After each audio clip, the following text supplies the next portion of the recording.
Vuelvo a grabar y presentamos.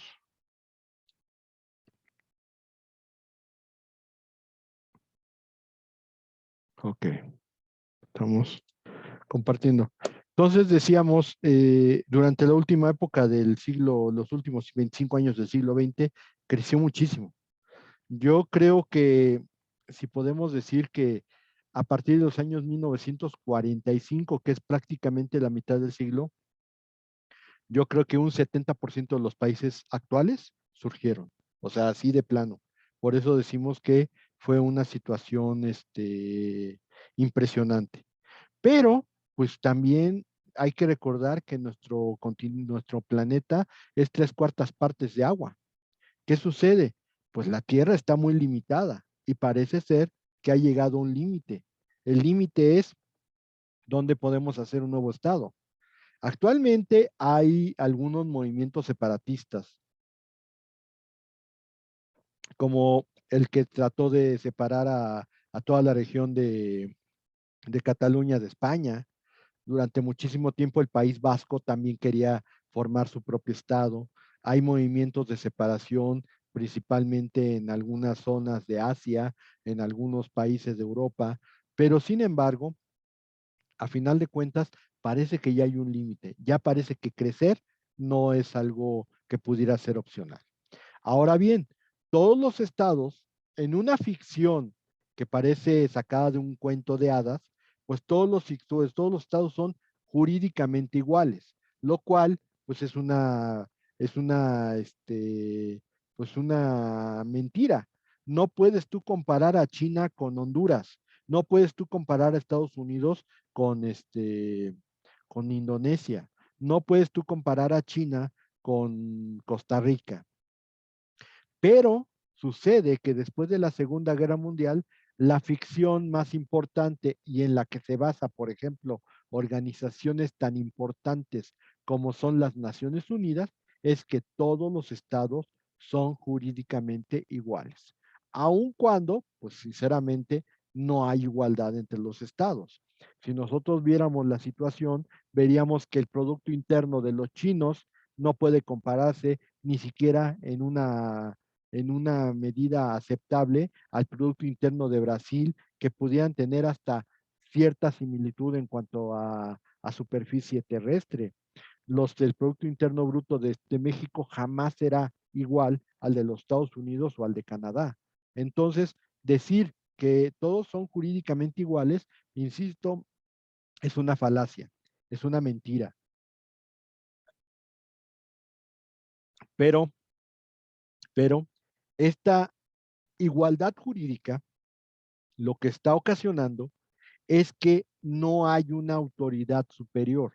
O sea, como todos somos iguales, no hay nadie que prevalezca sobre nosotros. La soberanía es una ficción, pero es una ficción muy efectiva a nivel internacional. ¿Y a qué me refiero con esto? No hay gobierno internacional, no hay un gobierno elegido por los estados para que sea, digamos, supremaz o para que sea el que esté por encima de las soberanías estatales. De tal manera que al no haber autoridad superior, técnicamente existe una anarquía internacional porque los estados son iguales y por lo tanto tienen la facultad o tienen la capacidad de actuar igual en todas las circunstancias. Y eso ocasiona que sean como niños. Niños que si por alguna razón me caes gordo, España, pues te voy a pegar en donde más te duele. Te puedo mandar una bomba, o te puedo mandar un bombardeo, o te puedo mandar a mis tropas. ¿Por qué? Pues porque no hay una autoridad que te diga, no, espérate, tienes que respetar el derecho de España. No existe. Esa anarquía internacional, pues se ha mediado, digamos que mediado, porque no es una situación, la ONU jamás será un gobierno internacional, se ha logrado mediar con la actuación de ciertos organismos internacionales. Los organismos internacionales son las agrupaciones de los estados que ayudan a que algunos aspectos o algunas condiciones establecidas entre los estados puedan llevarse a cabo. Y esto ha ocasionado que, por ejemplo, la ONU sea el organismo internacional por excelencia, pero también tenemos que aceptarlo. La ONU tiene una actuación imperfecta. ¿Por qué tiene una actuación imperfecta la ONU? Porque la ONU, y lo vamos a ver en su momento, lo que tiene es que está formado por todos los estados del mundo, sí, 193 estados, de cerca de 205, 207 países que son independientes, 193 están en la ONU, es una muy gran mayoría. Pero la verdad es que los que hicieron la ONU, que fueron los países ganadores de la Segunda Guerra Mundial, entiéndase, Estados Unidos, Rusia, Reino Unido, en algún momento Francia, que no le pudieron bajar el nivel, y China, que tampoco le pudieron bajar el nivel, pero son los grandes ganadores de la Segunda Guerra Mundial, hicieron una organización internacional ad hoc a sus intereses. Entonces, cuando la ONU pudiera ser o pudiera manejarse como una organización que de verdad defienda los intereses de todos los estados, siempre se van a encontrar con el conflicto de que los estados ganadores de la Segunda Guerra Mundial, que en efecto eran las Naciones Unidas, siempre los van a parar. Y como siempre los van a parar, pues definitivamente no puedan actuar. Si están involucrados los intereses de Rusia, Rusia lo para. Si están involucrados los intereses de Estados Unidos lo para. Si está involucrado el interés del Reino Unido, el Reino Unido lo para, o si es Francia, Francia lo para. Y si es algo que le importa a China, China lo para. Pero el chiste está en que esos 5 países manejan la ONU a su criterio. Y como tal, no podemos considerarlo que sea un organismo de gobierno multinacional o multiestadual. Estamos hablando necesariamente de que eso hace que la ONU sea una organización imperfecta y que a final de cuentas ha logrado algunas cosas, sí, pero jamás podría considerarse que la ONU es un gobierno multiestadual. Ahora, a diferencia de los estados, el otro organismo internacional que forma parte de la sociedad, que son las organizaciones internacionales, a diferencia de los estados que han llegado a un límite, pues las organizaciones internacionales pueden ser todas las que quieran. Basta con que 2 estados se junten o organicen algo y ya tienen una organización internacional.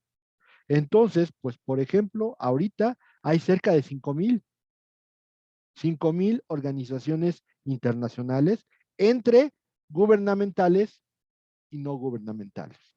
A diferencia, por ejemplo, de los estados en sí, parece ser que eso no va a tener ningún límite y que cada vez que hayan intereses de estados que estén involucrados, los estados van a crear organizaciones internacionales.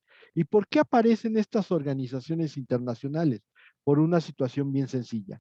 Los estados se están quedando muy atrás en la protección de sus nacionales.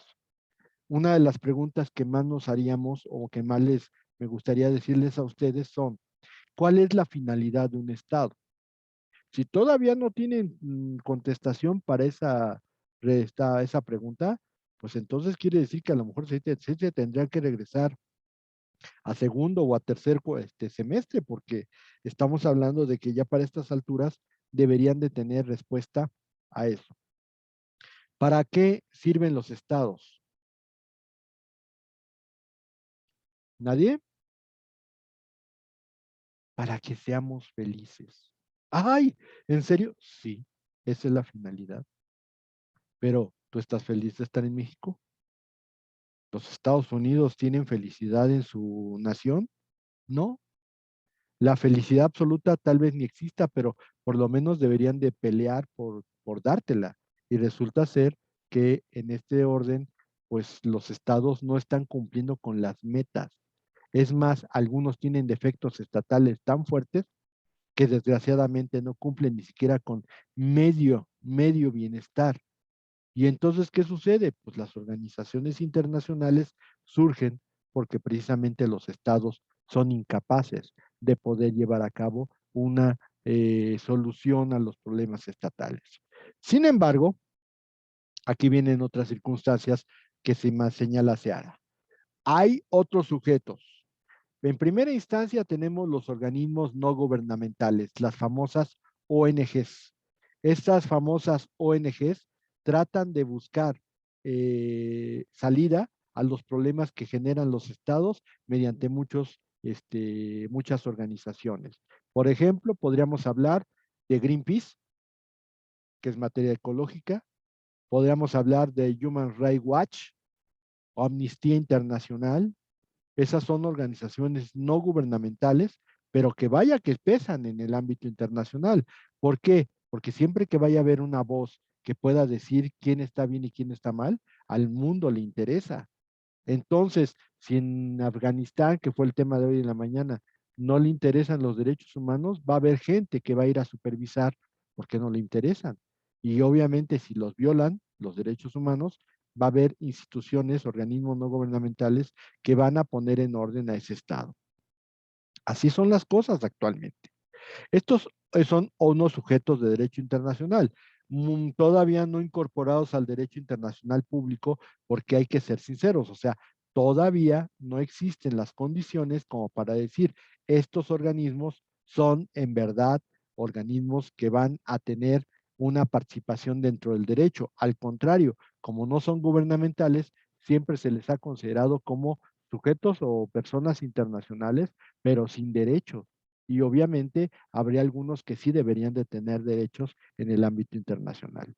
Los otros sujetos, pues tenemos ahorita, por ejemplo, las empresas que salen de su ámbito estatal y se convierten en o participan en varios ámbitos estatales, las famosas empresas transnacionales, que no me van a dejar mentir que también tienen poder. O díganme ustedes, ¿ustedes creen que la Coca-Cola no tiene poder en el mundo? Estamos hablando de Coca-Cola, que es un producto, un refresco, pero claro que tiene poder. ¿O acaso ustedes creen que la Ford Motor Company no tiene poder? ¿O la General Motors? O, vamos a ver, lo acaban de pasar, las Olimpiadas. Las Olimpiadas, el Comité Olímpico Internacional no podría considerarse como un sujeto o un organismo no gubernamental, pero es un organismo que tiene afiliados a todos los comités olímpicos de prácticamente más países que la ONU. O la Federación Internacional de Fútbol Asociado, que es la FIFA. Díganme ustedes si la FIFA no tiene poder, que creen cada vez que hay un mundial no se acaba la vida del mundo por lo menos 2 horas para ver el juego de su selección. ¿Qué sucede? Técnicamente es claro que tienen poder. Y si no tuvieran poder, no habría países que se estuvieran peleando las sedes de los Juegos Olímpicos o de los Mundiales de Fútbol.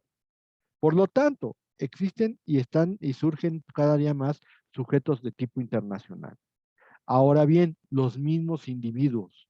Algo que no sucedía es que los individuos, bajo el concepto de derechos humanos, se están involucrando cada día más en el derecho internacional público. Y cómo no, si, por ejemplo, ustedes saben que en el sistema interamericano de derechos humanos, la Corte Interamericana de Derechos Humanos es la única posibilidad de que un sujeto, un individuo, pueda demandar a su Estado por violaciones a derechos humanos. Y aparte, con la posibilidad de ganar, porque al que le van a poner la sanción, obviamente es al Estado. Y si le imponen la sanción al Estado, el Estado tiene que cumplir. Por lo tanto, también los derechos humanos es una nueva evolución dentro del ámbito de la sociedad internacional. Y por último, el problema con los sujetos, que unos sí están reconocidos, otros no están reconocidos, tendríamos que pensar en que no basta el hecho de los sujetos para decir, ya tenemos una visión grande de la sociedad internacional. ¿Por qué? Porque también hay problemas internacionales globales. Lo estamos comentando en la mañana. A final de cuentas, lo que pasa en Afganistán no se queda en Afganistán. Nos preocupa a todo el mundo. Así como el cambio climático también nos preocupa a todo el mundo. ¿Por qué? Porque si nosotros echamos a perder este planeta, al final de cuentas vamos a extinguir la vida humana como la conocemos en el planeta. Y no es poca cosa.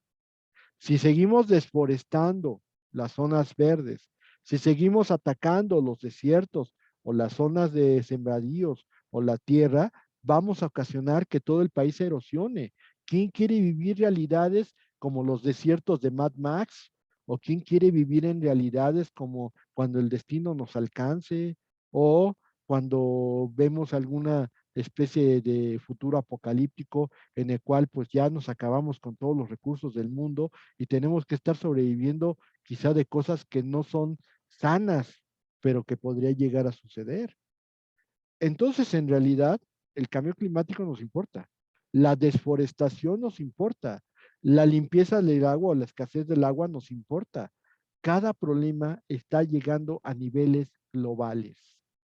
Y el problema de los niveles globales es que técnicamente estamos caracterizando a nuestra sociedad internacional como la primera sociedad de tipo global para todos. Y por lo tanto, las soluciones también tienen que ser de la misma magnitud, tienen que ser globales. Eso es importantísimo dentro de la perspectiva de Modesto Seara. Son 15 puntos los que establece Modesto Seara, que ya los expliqué uno a uno y que están ahí en la diapositiva. Vamos a ver la posición, por ejemplo, de Gutiérrez Espada.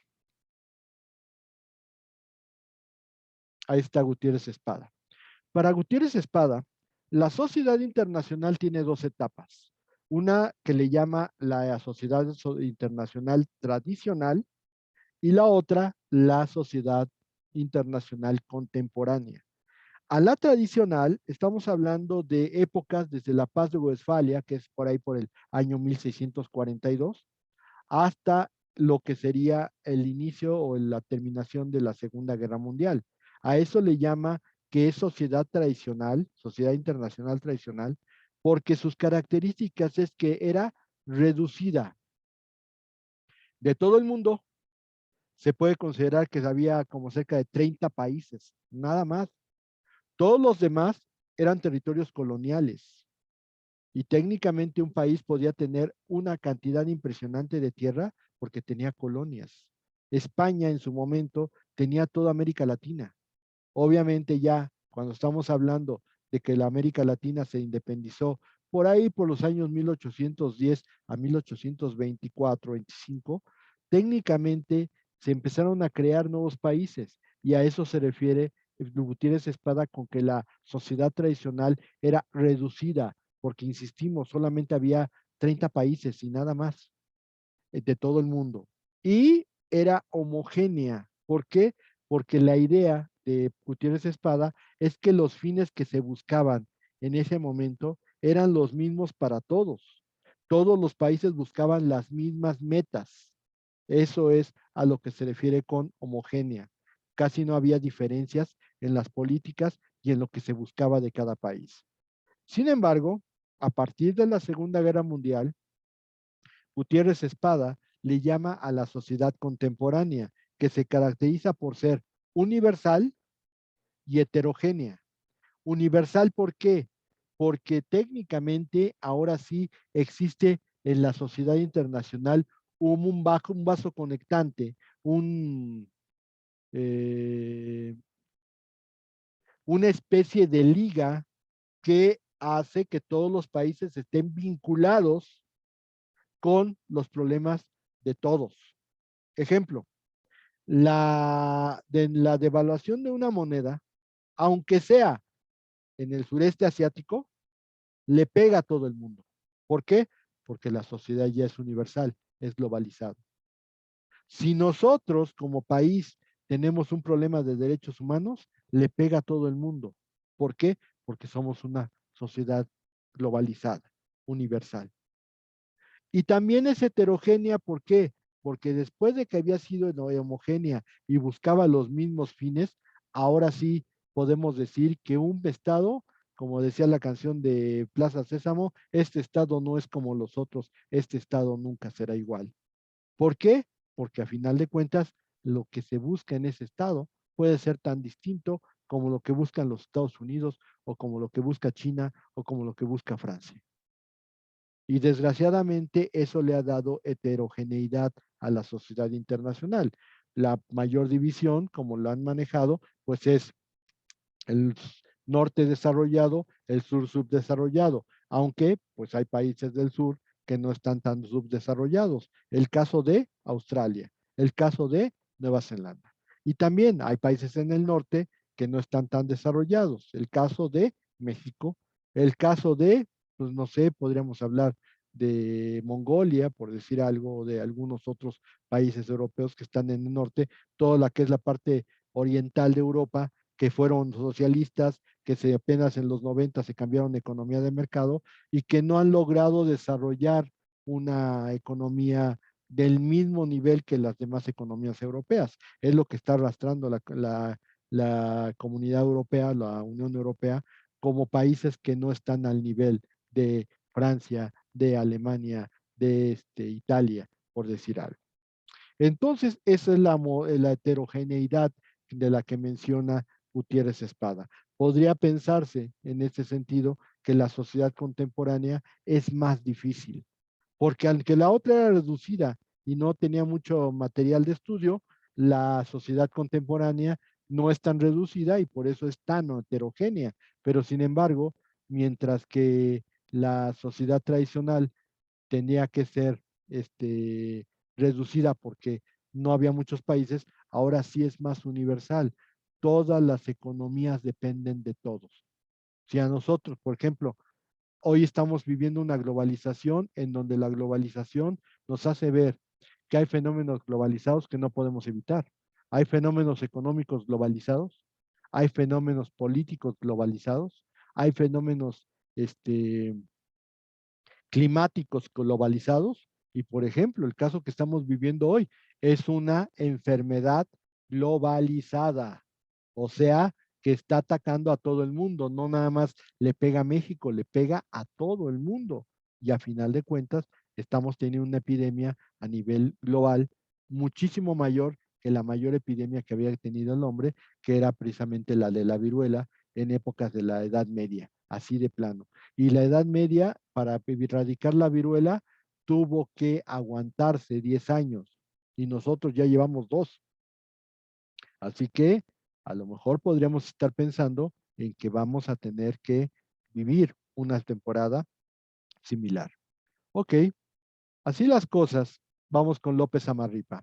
Para López Amarripa, perdón, ahí está López Amarripa, la sociedad internacional va a tener una distinción de desigualdad.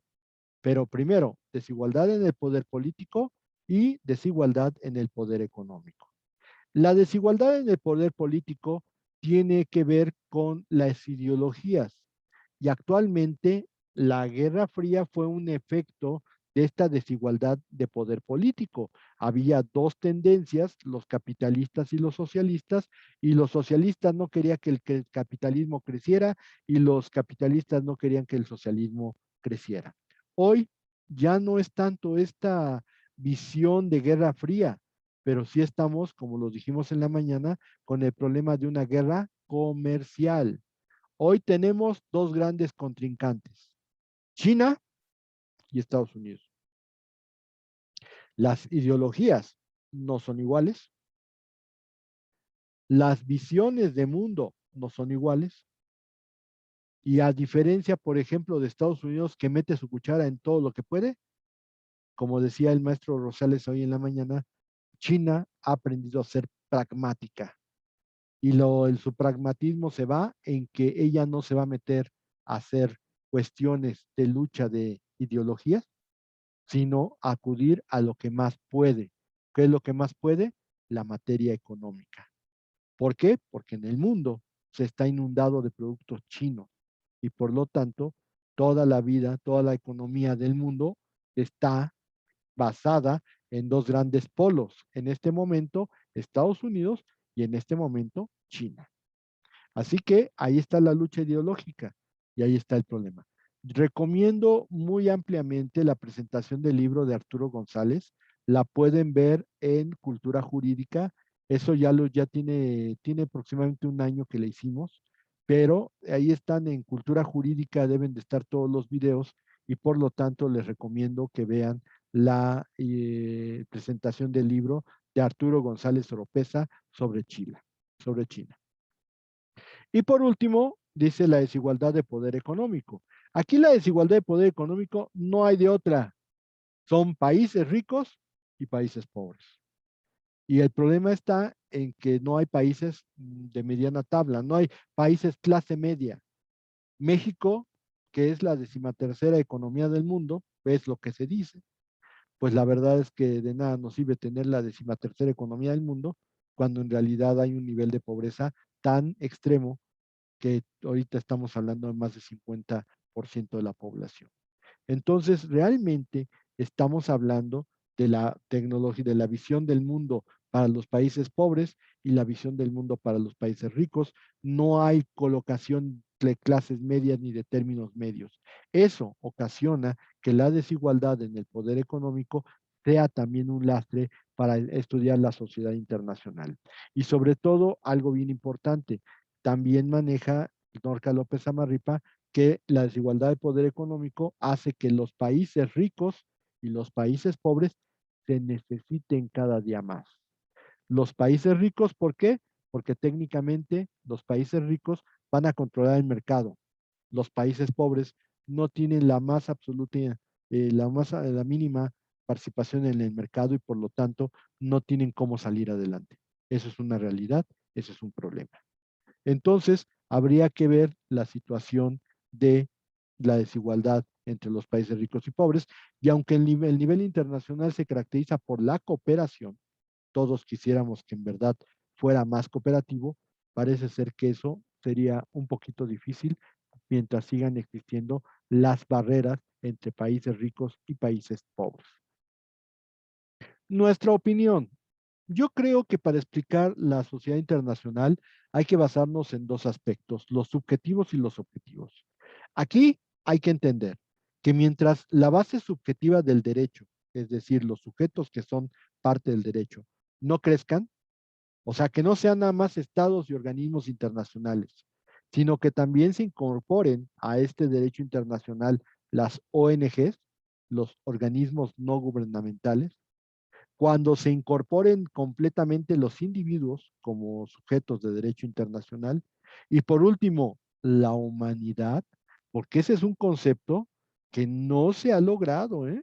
La humanidad como todo el conjunto de personas que habitan el mundo como uno solo, ese es el sentido que deberíamos de ver en nuestro derecho internacional y son a los que menos les hacen caso porque son individuos y es un grupo tan complejo que habrá algunos que sí les cumpla el derecho internacional y habrá otro que no les cumpla el derecho internacional. Así es la situación en el ámbito subjetivo. Por lo tanto, mientras nosotros no aceptemos que debe de estar formado por una más amplia base subjetiva y no solamente los estados y los organismos internacionales, tenemos un problema serio a nivel subjetivo en la sociedad internacional. Y por último, a nivel objetivo, el derecho internacional regula todo lo relativo a las relaciones internacionales. Por lo tanto, tiene que ser la materia la que debe prevalecer en nuestro derecho internacional.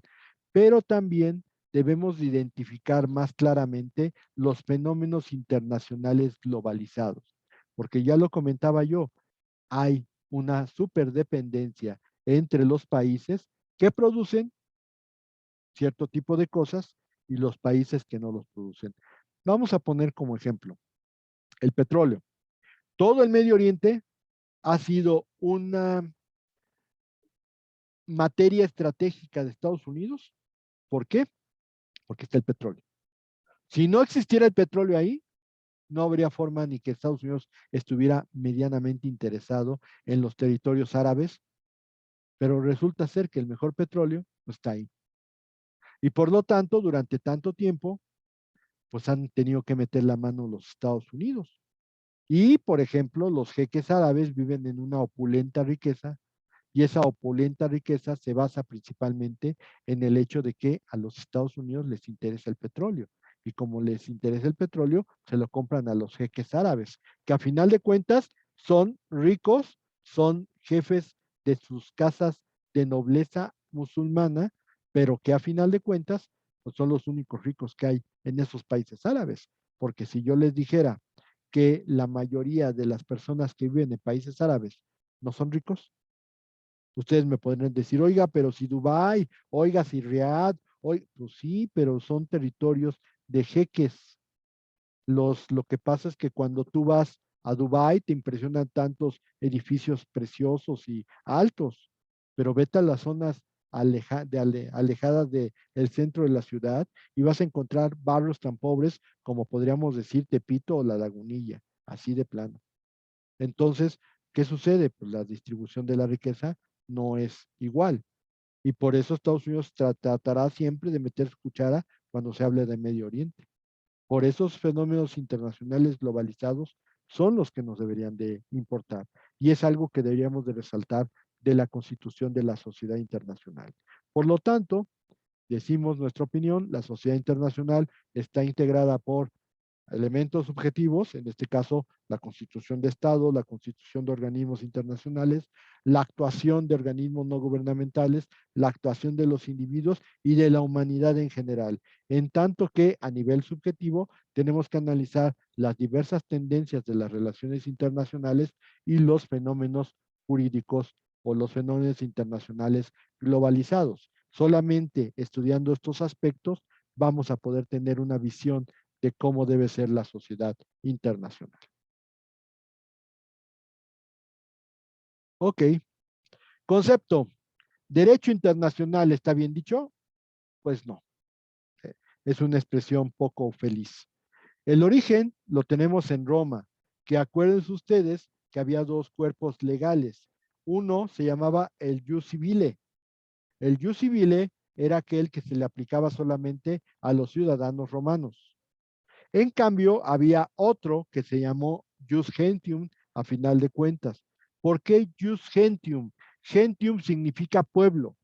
Y como los romanos consideraban que los únicos civilizados para aplicar el derecho romano eran los propios romanos, por eso ahí tengo al Coliseo de Roma atrás de mí, pues obviamente la visión del Jus Gentium era el derecho de esos pueblos, porque los romanos, como no les podían aplicar el derecho romano porque eran bárbaros, dejaron que todas las discusiones en esos lugares se resolvieran conforme a los derechos autóctonos de esos pueblos. Tan es así que, por ejemplo, a Cristo, el primer lugar donde lo juzgan es precisamente el Sinedrín. Y después lo mandan con los romanos porque querían la aplicación de justicia y el Sinedrín no podía aplicar la pena de muerte y por eso lo mandaron con los romanos. Y el pretor peregrino, que era un funcionario romano que tenía a su cargo las zonas bárbaras, por decir algo, pues cuando le llegaban y tenía que aplicar imperio, pues hacía una especie como de mezcla entre el derecho romano y el derecho autóctono de esos pueblos. A final de cuentas, a eso se le llamó jus gentium. Y esa simbolización, de esa denominación, fue algo que acompañó al derecho internacional prácticamente durante toda la Edad Antigua, durante casi toda la Edad Media, y todavía hoy hay todavía personas que le llaman jus gentium o derecho de gentes. Pero la denominación de derecho internacional se la debemos a Jeremías Bentham. Jeremías Bentham es un jurista que tuvo una visión muy especial para las cárceles. Si ustedes toman recuerdos de lo que, si vieron Pepe el Toro, por decir algo, y vieron, pero nosotros los pobres, ustedes los ricos, o alguna película sobre Lecumberri tenía una forma de estrella. ¿Cómo la podían controlar con poco personal? Pues simplemente con un método llamado panóptico que lo creó Jeremías Bentham. Y Jeremías Bentham lo que dijo es, pongan una torre de vigilancia en medio de la estrella y van a tener a 3 o 4 personas que pueden ver todas las alas de las estrellas y pues cuando ven que hay algo peleándose o que hay algún problema, inmediatamente avisan a los de abajo y los de abajo van a controlar el problema. Se llama vigilancia panóptica. Esa es invención de Jeremías Bentham. Pero a nivel internacional, llamó derecho internacional a nuestra materia, llamando internaciones, que es un poquito lo mismo, pero revuelto. ¿Por qué? Porque internacional significa entre naciones. Y hay que recordar que hay tres conceptos. Es lo mismo una nación que un estado, que un país.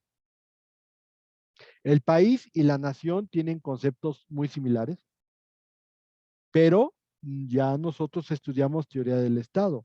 Por lo tanto, en estos momentos sería inverosímil que alguien me dijera que no tiene una remota idea de la diferencia entre una nación y un Estado. Por obvias razones, tendríamos que comentar que el Estado es un conjunto de personas asentadas en un territorio y sometidas a un poder de dominación, que va a crear un ente jurídico con personalidad y patrimonio propios y que va a tener como fin, como ya lo comentábamos, la felicidad de sus habitantes.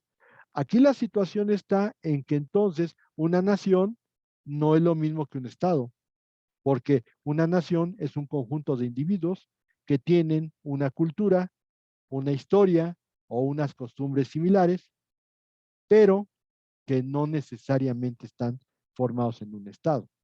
Por ejemplo, los judíos. La nación judía está repartida en todo el mundo. Sí, hay un Estado judío que se supone que es Israel, pero en México hay judíos, en Estados Unidos, claro que hay judíos, en Europa también hay un montón de judíos. ¿Y qué sucede con ellos? Pues no son un Estado, son una nación, está repartida en todo el mundo. Y aunque existe el Estado judío, que vuelvo a insistir, es Israel, ahí no están todos los judíos. ¿Sí se entiende? Entonces, como no están todos los judíos ahí, la nación judía está repartida en todo el mundo. En cambio, un Estado puede no necesariamente tener una nación. Por ejemplo, si habláramos de que esta es la población en Suiza, que es un Estado, hay población germánica y población latina. Si decimos que es por la religión, pues en Suiza hay católicos, hay cristianos luteranos, o incluso hay anglicanos también, y hay también calvinistas y todo este tipo de religión protestante que le diríamos. Si nosotros decimos, bueno, pues es que es por el idioma, pues en Suiza se habla alemán, se habla italiano y se habla una que se llama romanche, que es como una especie de flamenco. Tampoco es por ahí. Y forma una nación. Entonces, no debemos entender que nación es lo mismo que Estado. Ahora bien, para entender lo que es el derecho internacional, Ortiz Alf ha dividido las clasificaciones o las definiciones en tres tipos de definición. La primera es la subjetiva, la segunda es la objetiva y la tercera es por el método de creación. Ahí están. La subjetiva es como la que da Ciara Vázquez, que dice que es el conjunto de normas jurídicas que regulan las relaciones entre sujetos internacionales, entendiendo por sujetos internacionales a los estados y a los organismos internacionales. Obviamente él se está enfocando más en los sujetos que son materia de nuestro derecho.